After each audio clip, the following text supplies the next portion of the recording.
De volta com Boa Vontade Esportes, aqui na Boa Vontade TV, a TV da paz, do amor e da fraternidade real. Ao meu lado, o sociólogo Ronaldo Elal, conversando hoje sobre as perspectivas para a Copa do Mundo de 2014.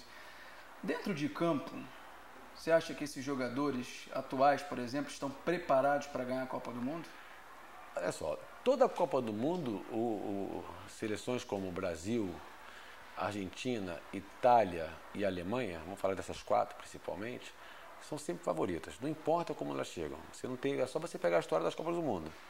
Eles sempre chegam bem. Os campeões estão sempre entre esses quatro. Aí ganhou a Espanha, não sei o que. A Holanda sempre chega, mas não ganha. A França começou a crescer.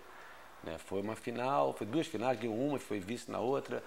Mas o Brasil não tem uma Copa do Mundo que o brasileiro não, ele entra desacreditado, mas no fundo todo mundo acha que tem condições de ganhar. Acredito só a única diferença dessa Copa, acho que a pressão vai ser maior.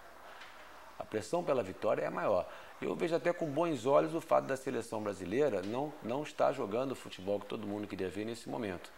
Porque é bom que ela vai não crescendo, que ela já comece estourando agora, porque a Copa do Mundo é um torneio muito curto. Então, na realidade, depende, tem, claro, sorte, tem que ter sorte na vida para tudo, mas depende desse fator também, que pode estar ligado ao acaso, que é o time crescer durante a competição. Porque tem uma hora que entra no mata-mata, né, e aquele momento é os jogadores estarem bem para aquele momento. Não adianta você fazer uma grande eliminatória, chegar bem. Em 2002, o Brasil chegou super desacreditado. Era a França e a Argentina, eram as grandes favoritas, foram eliminadas de saída. O Brasil foi lá igual a Copa do Mundo. Já em 2006 o Brasil era o favorito, e o Brasil não chegou nem nas semifinais. Então, acho que a diferença é mais da pressão. Acho que o time tem jogadores excepcionais, né? Nós temos talvez a joia do nosso futebol, a grande revelação dos últimos anos, que é o Neymar. Né? Se estiver inteiro, né, em forma, tem tudo para brilhar e fazer uma grande Copa do Mundo. Né? Foi de se lamentar, ou de se lamentar, o fato... Claro que eu tenho quase certeza que não deve ser culpa da CBF, não deve ser culpa dos políticos daqui, é questão da organização da FIFA. Sim. Realmente. Mas foi de se lamentar semanas anteriores, ou de se lamentar o fato do Brasil só jogar no Maracanã se chegar à decisão? Repare, por um lado sim. Por um lado, primeiro que eu acho que todos estão apostando que como que uma Copa no Brasil, o Brasil não vai estar na final. Mas por um lado sim. Agora, qual seria a alternativa? O que o Carioca iria preferir? Ter o jogo de abertura ou arriscar ter o jogo da final mesmo sem ter o Brasil? Eu acho que ele vai preferir arriscar ter o jogo da final, porque o jogo da final, a finalíssima, é mais importante que o jogo de abertura. Aí eu falo, não só o Brasil, mas tudo mudou. Se você for comparar em 1950, que nós fizemos 5 ou 6 partidas no Maracanã, foi só uma que foi em São Paulo, claro, você construiu o Maracanã para aquilo e o Rio de Janeiro era a capital da República. Então hoje a ideia não é mais essa, as coisas mudaram. Eu acho que o Rio, num dado sentido, ele saiu ganhando. Ele 2 anos depois ainda vai ter os Jogos Olímpicos e ele vai sediar, vai ser o palco da final da Copa 2014. Você acredita, em cima dessa tua resposta, que isso foi levado em conta? O fato de sediar a Olimpíada 2 anos depois? Acho que sim, eu acho que foi duas coisas. Sediar as Olimpíadas 2 anos depois, e eu acho que o fato de que o entendimento de que a final é mais importante que a abertura. Eu acho que assim, aí a organização de você não ter um jogo antes, eu não sei como é que eles fizeram. Porque exemplo, cada cidade vai ter no máximo duas partidas. São Paulo pode ter 2, Fortaleza pode ter 2. No máximo, depende de uma combinação de fatores. Se o Brasil, por exemplo, for o segundo do grupo, o Brasil não joga no Mineirão. Talvez, não sei se numa organização possível, que daí tem que ver como é que deve ser a matemática. Sim. Os caras pudessem botar um jogo da seleção brasileira no Rio antes da possível final. Agora, quem está reclamando muito disso, mas está reclamando mesmo sem saber dessa decisão, aqui no Rio de Janeiro, são torcedores do Flamengo e do Fluminense, principalmente, porque tem no Maracanã a sua casa. Porque ainda não se acostumaram com o Engenhão. Já não é mais a casa do Botafogo. São Januário sempre foi a casa do Vasco. Então, independente desse resultado, o que eu percebia nos cariocas era um lamento pelo fato, dos cariocas, rubro-negros e tricolores. Nós vamos ficar 3 anos sem a nossa casa. Então é só você ver a média de público do Flamengo nesse campeonato, comparado com os outros, você vê que tem uma certa dificuldade de lotar o Engenhão. Então acho que os rubro-negros e tricolores podem usar isso como mais um lamento. Nossa Senhora, 3 anos, Maracanã fechado, para a gente só ver a seleção, possivelmente, na final. Mesmo assim, não vão ver. 70 e poucos mil ingressos que vão ser vendidos para a final, só 20% vão ser para a população carioca. Então daí que vai dar o quê? 14 mil ingressos. Não vai ser mais do que isso, né? Serão vendidos... E você não sabe, é sorteio também, tem uma coisa aí, não sei como é que funciona, enfim. Eu acho que o Rio saiu ganhando. Eu vejo isso com uma maneira... Pergunta a qualquer carioca, o que você preferia então? Ter o jogo de abertura e a possibilidade de ter o segundo jogo ou você ter a final? Eu acho que ele prefere correr o risco de ter a final e que a final vai ser o Brasil contra alguma seleção. Entre um e outro, claro que eu, por exemplo, prefiro arriscar em ter a final. Isso aí é fato. Mas a única coisa que o pessoal que acompanha até o... Poderia ter um jogo antes. Poderia ter um jogo antes. Não em comparação com outras cidades, com outros estados, por exemplo, mas eu vejo também no caso de Belo Horizonte. Se o Brasil for segundo colocado, não joga no Mineirão. Aí não é nem questão de ter risco ou não de ir para a final. Não vai jogar no Mineirão. Sabe o que eu acho mais grave nisso? Eu acho a questão técnica, na realidade. Porque eu acho uma Copa no Brasil, a impressão que eu tenho que a seleção brasileira vai viajar, vai ficar mais tempo dentro do avião do que uma Copa na Europa. Verdade. Porque só para Fortaleza a diferença é Rio e Buenos Aires. São quase 3 horas de avião. Então só dentro do avião. Só dentro do avião. E a base é sempre Rio de Janeiro.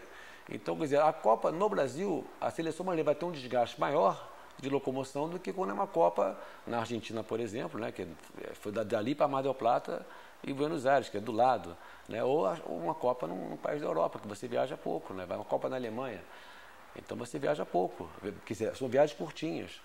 Os estádios, em cima dos estádios, qual é o legado que vai ficar para o povo brasileiro? Se cobra muito esse negócio assim, do legado da Copa, dos Jogos Olímpicos. Palavra da moda. Não, da moda para o povo brasileiro. Um dia eu fiquei pensando assim, olha só, melhorar a educação, melhorar a saúde brasileira, isso deve ser uma obrigação da política brasileira com ou sem Copa do Mundo, com ou sem Jogos Olímpicos. Não é função da Copa do Mundo corrigir os problemas estruturais do Brasil. Eu acho que o legado é deixar bons estádios, que esses estádios possam se revestir em alguma coisa, se vai ter uma escola. Não sei isso, não sei se é obrigação da Copa fazer isso. Quer dizer, eu acho que é obrigação do governo cuidar das populações mais carentes, cuidar dos problemas mais graves do Brasil. Se a educação brasileira vai mal, eu acho que até vai mal, mas está melhor do que já foi em décadas anteriores, né? E se a saúde vai mal, isso não tem nada a ver com a Copa do Mundo, e nem com os Jogos Olímpicos, né? Eu acho que se cobra muito isso, o legado da Copa do Mundo. Eu acho que o Brasil vai melhorar sim, porque vai entrar mais dinheiro, vai ter mais turistas dentro do Brasil, deve melhorar, tem que melhorar os aeroportos de alguma maneira, né? Então vai melhorar para a classe média que viaja mais, classe média, média alta, deve melhorar, eu acredito, estou otimista, talvez os meios de transportes, né? Numa cidade como Rio de Janeiro, que o trânsito é um caos completo, talvez melhore. Agora, educação, saúde, saneamento básico em alguns lugares, isso é obrigação do governo com ou sem o esporte. Não acho que não é o papel da Copa do Mundo resolver esses problemas cruciais do Brasil.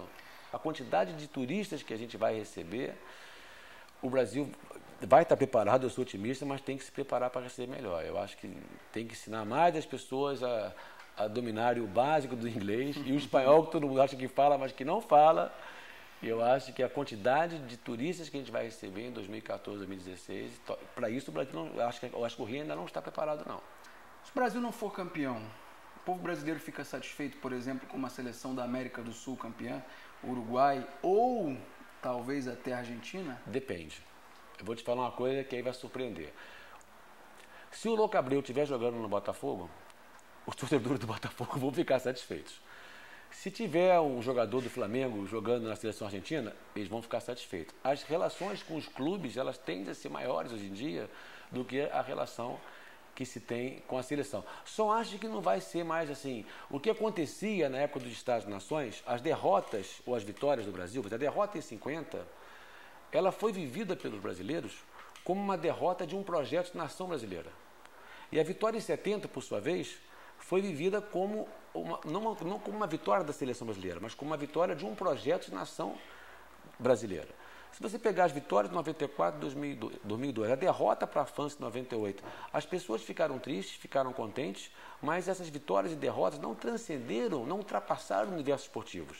Elas foram muito bem localizadas, você celebra, celebrações coletivas, porque venceu, e celebrações, entre as celebrações, quer dizer, demonstrações de tristeza coletiva, porque perdeu. Então, se em 2014 o Brasil vencer ou o Brasil perder, eu continuo apostando que nesse momento, com a consolidação da democracia, com a fragmentação dessa questão de Estados-nações, e eu acho que não vai transcender o nível esportivo. As pessoas vão entender que é uma vitória ou uma derrota de uma seleção. Vão ficar muito tristes se perder e vão ficar muito alegres, né? Muito entusiasmados se vencer.